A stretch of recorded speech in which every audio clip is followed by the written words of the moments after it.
Eto mga kababayan, pag-usapan natin, isa na naman pong problema sa bansa natin. Isa naman pong problema na kakaharapin ng ating Pangulong Bongbong Marcos.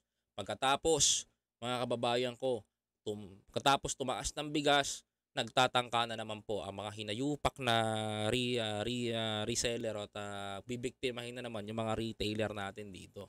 Eto breaking the history mga kababayan ko, para pakita ko po sa inyo. Eto mga kapatid sabi dito, presyo ng gulay tumaas hanggang 60 pesos kada kilo frontline. Hindi nagtagumpay sa bigas mga kababayan ko. Gumawa pa ng eksena para sa gulay mga kapatid. Ito po, pumalo po. Ayan, pumalo po. Ayan, pumalo po. Pumalo sa nakakaiyak na 710. Ganyan po sila mag-exaggerate ng pasensya na po.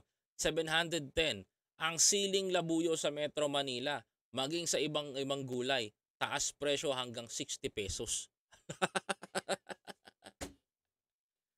Alaka.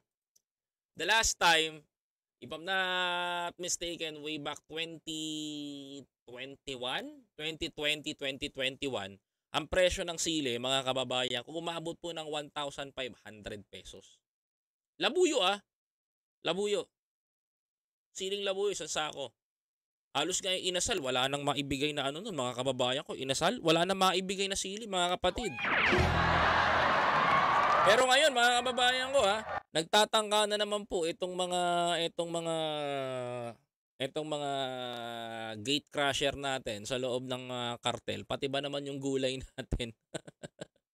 Tinataryan nila mga kababayan. Yan nakakagulat, 710 pesos. How could you imagine 710 pesos tumaas yung gulay? Ay, itong presyo ng siling labuyo. Sorry for that. Siling labuyo. The last time mga kababayan ko, sanay na kami na ginaganyan kinakartel nyo Baka sa susunod, baka sabi naman siguro yung mga magsasaka, gawa tayo ulit ng ganito. Ay, yung mga nagtatanim ng gulay, gawa tayo ng ito, baka maayudahan din tayo ng gobyerno kasi kinukonsinti ni Pangulong Bongbong Marcos. Nak ng teteng tong mga to. Hindi na ako magtataka dyan sa pagtaas dyan, alam nyo. It's very normal, mga kababayan ko. Talagang ang kailangan ako lang.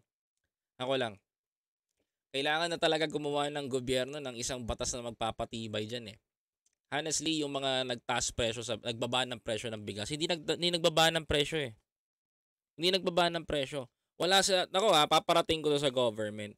Hindi takot yung mga retailers magbenta at nagbagbenta ng mataas. Why? Mga kababayan ko, sa paningin ko, yung executive order na nilabas ni Pangulong Bongbong Marcos, Executive Order 39, mga kababayan ko, hindi natatakot yung ibang mga retailer. Umikot ako mga kababayan ngayon. Umikot ako doon sa Tandansora Market, mga kababayan ko. Yung secondary rice natin, mga kababayan, yung secondary, balik presyo. 46 na, 47, 48. 'Di ba? Dapat yung mga ganun mga kababayan ko, pag nakita mo, sobrang dilaw. Imagine, bibenta mo ng 46 sa akin yung itsurang dilaw na yan. Halagang tagti 36 pesos lang yan noon. Hindi na, alam mo gusto ko lang paalam sa gobyerno natin to. Hindi natatakot yung mga yan sa executive order. Alam mo, sana bigyan ng panahon ni Pangulong Ferdinand Bongbong Marcos at lagyan ng madiin na batas to. Kasi kung ganito mangyayari sa atin, baliwala yung gagawin natin. Maraming hindi sumunod na mga retailers. Maraming hindi sumunod. Bakit? Kasi hindi daw nila nararamdaman yung ayuda.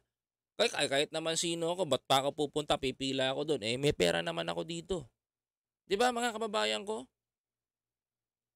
Yan ang mindset ng mga tao. But the problem ngayon, ang apektado, yung mga consumers. Sana gawan ng paraan. Alam kong ginagawa ng paraan at nasasawata natin yung mga smugglers sa bansa natin.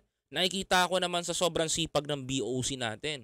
Mga kababayan ko, nakita ko naman yung sipag ng Bureau of Customs natin na talagang sinasawata nila.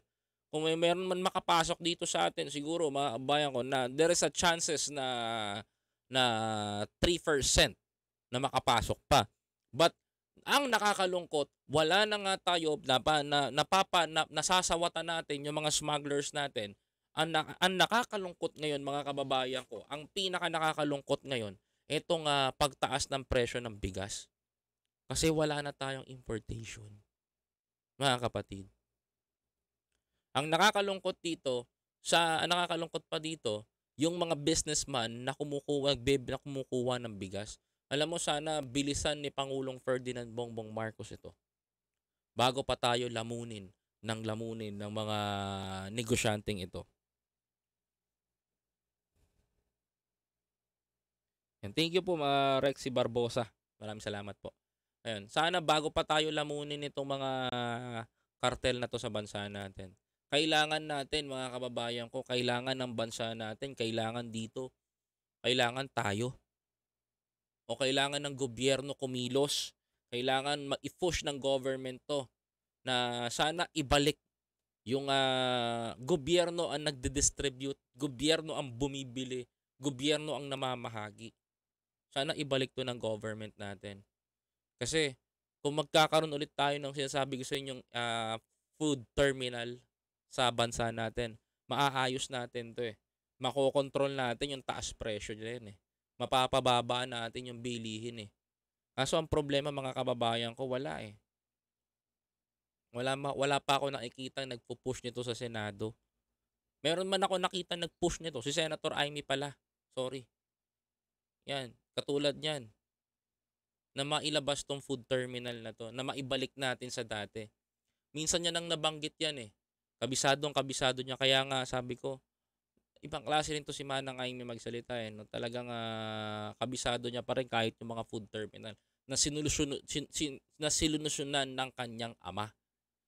Aminin natin sa hindi, maganda yung idea ni President Ferdinand Marcos noon. Sana gawin din ng anak niya ngayon. Sana gawin din ni Pangulong Bongbong Marcos 'yan. Bigyan din ng panahon, bigyan din ng posisyon. Kung naririnig pa tayo, mga kababayan ko. 'Yan lang ang sa akin.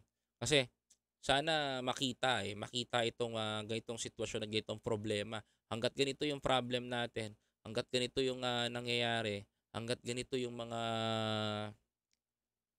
what we call this, hangga't ganito yung ating mga nangyayari sa bansa, mahirapan talaga tayo. Ako lang, sa akin lang, sana bigyan pansin ng government yon. Magkaroon tayo, maibalik yung ating food terminal. Hindi man tayo marinig ngayon, soon maririnig din tayo, mga kababayan ko. Kung hindi man tayo mapainggan o makita ng kanilang mga mata, soon makikita rin tayo. Kung di man nila mapapahalagaan yung mga ginagawa natin ngayon, mga kababayan ko, sa susunod, pahahalagahan din nila tayo.